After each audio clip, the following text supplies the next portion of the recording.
Aku dalam video-video aku banyak kali aku sebut aku layan era WWF belum jadi E lagi. Itulah. Okay. Yang ni okay, ni latest lah. Ni World Heavyweight Champion yang baru. Ni kita cuba nak racun Adam supaya kembali semula ke bisnes. Okay, boleh buka.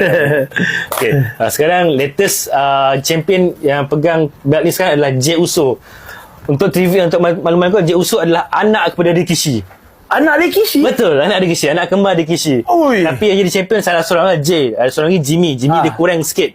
Tapi sekarang Jey Uso. Anak Rikishi. Sekarang ada Rikishi ada 3 yang betul-betul dominate WWE lah. Roman Reigns adalah sepupu dia orang.